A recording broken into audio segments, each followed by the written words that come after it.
Hi there. Welcome to this week's episode of the podcast with me, Russell Davis.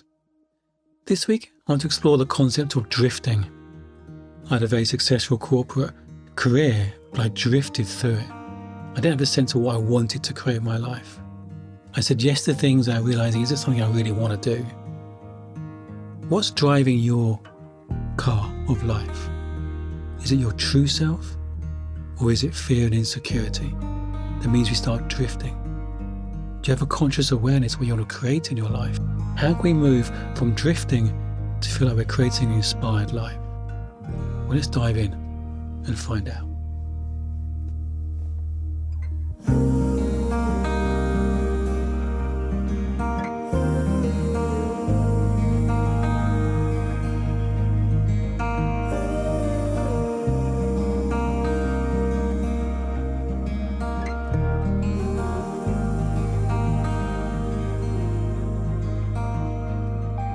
I think it was Napoleon Hill's book, Think and Grow Rich, but it may have been his book, Conversations with the Devil, which I absolutely love. It's a great book. Not that I believe in the concept of the devil, but I love it as a book and really points towards some of the ideas of how our thinking contaminates our state of being and who we really are, masks our true self.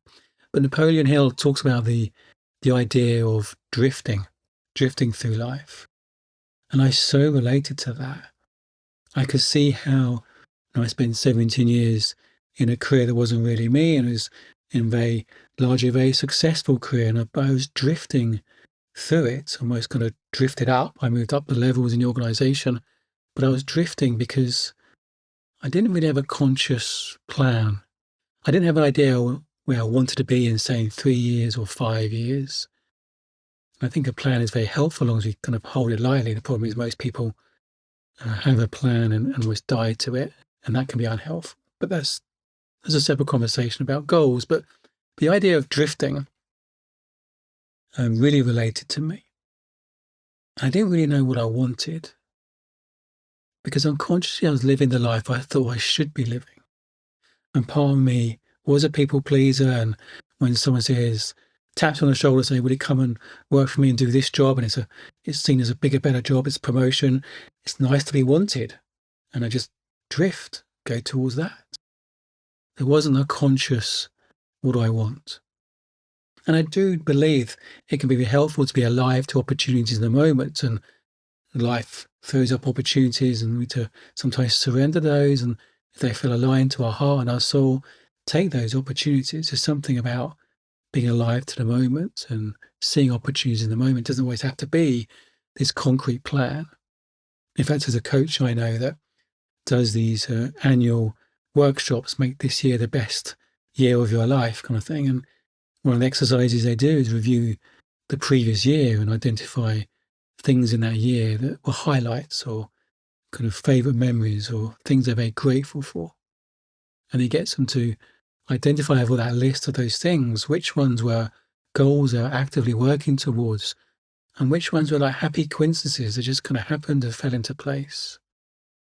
And he says consistently 2-to-1 towards happy coincidences. So I think there's something in that, being alive to our moment and noticing what shows up in the moment. But I think that takes an element of being aware of your heart and your soul and being alive to what makes you feel alive in the moment, rather than often drifting is fear and insecurity, not our heart and our soul. It's fear of not being wanted, a fear of failing. It's that level of insecurity often means we drift rather than following our heart, either being alive to what is in the moment or following our heart to what we want to create over the next 3-5 years. So the first step when it comes to stopping drifting, having a conscious sense of what you want to create in the world. The first step is to know what you want, which sounds kind of obvious, but it isn't actually that easy. So many people I ask, so what do you want in a particular situation? They don't know. They don't know, and they find it hard to articulate. Because often we don't really stop and think, what do I want? What do I want in this? And I had to learn to know it's okay to ask what I want. I had to explore what my desires are What do I want? What do I like? And we start to stretch that muscle and be reconnected to my heart's desires. Because for so long they've been masked by my fear and insecurity. The shoulds, needs, must. So knowing what you want is the first step. What are your heart's desires? What are the secret fairy godmother goals that you have, you do nothing about, that'd be totally awesome if they came true? If I bumped into you in 3 years' time, and you say, holy shit, Russell, it's been the most amazing time of my life. What would have happened? What would you created? These kind of dreaming dreams is not something you often consider. There's an exercise I often do that get clients to write out 100 things they want in their life. I did this a number of years ago and I struggled to get to 100. I eventually got there until the last 20 were quite challenging. Because it's an alien concept to think about what I want and not feel guilty about wanting things when so many people don't have stuff. But it's a fabulous exercise to do, I think, and I think realise that just because you want something doesn't make you selfish or arrogant or doesn't mean you don't care about other people. I do believe there's an infinite energy in the world, and the more space we create up, the more we fill our heart and our soul, the more we empower others to do the same. And our heart and our soul is a place of love for ourselves and love for others. It doesn't mean become a selfish, arrogant git by having the things you want in life. As long as we're aligned to our heart's desires. So I encourage you to explore, what do you want? What are the secret dreams that you do nothing about? Maybe doing the exercise of writing out 100 things that you want. And the second step in it's not say linear, but another step, often see as a second step, but you're going to see how it influences the first step is believing you can have it, believing it's possible, because if we don't believe we can have it or believe it's possible, we shut down the idea too quickly. We won't put it on our list. We won't give it a second thought. We won't explore it further. So another step on this journey from drifting to conscious living is believing you can have what you want. Do you deserve it? That it's possible. Of course, you may want to fly. That's not possible without, obviously, gliding or an airplane, but our heart and our soul is kind of grounded to the laws of physics and reality. But it's exploring what our heart's desire is and knowing that's possible. And if we have these stories of who am I to have that? I don't deserve that. I feel guilty for wanting that. There's maybe some limiting beliefs that maybe you can seek some help to let go of, because they quash our heart and our soul. So it's believing we can have it. What judgments of yourself, what limiting beliefs are stopping you really believe it's possible and you can have it? And the third element of this is taking the action. Taking the action to turn your dream into a project. Turn your dream into a project. Write it down. What is it you want? What's the first, tiniest thing you can do that inches that forward? The next step is always possible. Sometimes it looks insurmountable. We look too far down the line, but the next step is always possible. It's always the tiniest, smallest action we can take that inches it forward. When I was setting up my business, when I was leaving corporate and retrained as a therapist and setting up from scratch, never done anything like that before. Being self-employed, having a website, all that kind of stuff. A whole new world to me. And it felt scary in many ways. I read something about bringing a large project into life. You need to do like 1,000 actions a year. That's about 3 a day. So I kept a log. I was working full time, but still wanted to set up this business, this practice that I can move into. But I thought just 3 little things a day, just to keep this going, inch this forward.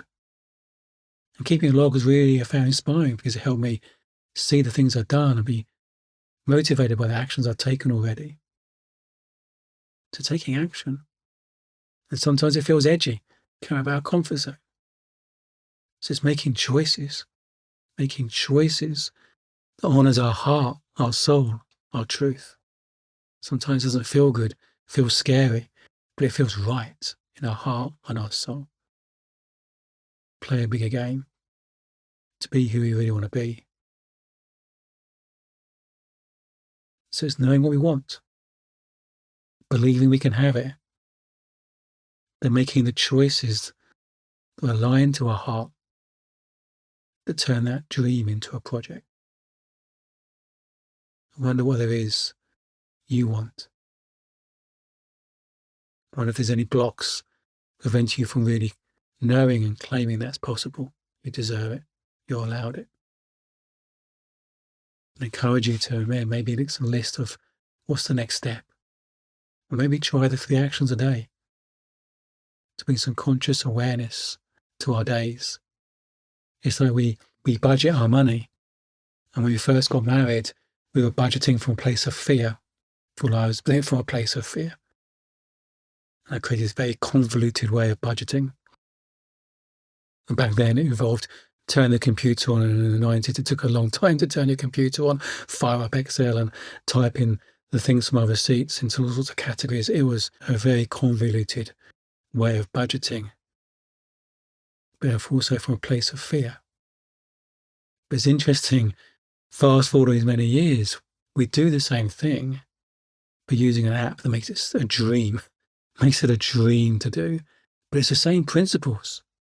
Same principles, my convoluted spreadsheet into an app, but we do it for a very different purpose. To bring conscious awareness of where we're spending our money, to make sure our money energy goes where you want it. Because if you're not careful, you fritter it away on things you don't really want to be doing. So it's just bringing some conscious awareness to how we're using our money energy. Making a list of those things you want to do brings some conscious awareness to how we're using our time, how we're using our energy as a whole in life. Because if we're not careful, we drift. We drift. We buy more coffees in the cafe than we actually need, and suddenly we haven't got the money for the things we really want in life. So being clear about what you want. I don't think it's okay to have it. Then start making a list of some actions you can take that lead you towards that. Stops you drifting and creates a conscious plan that moves you forward. Loving you.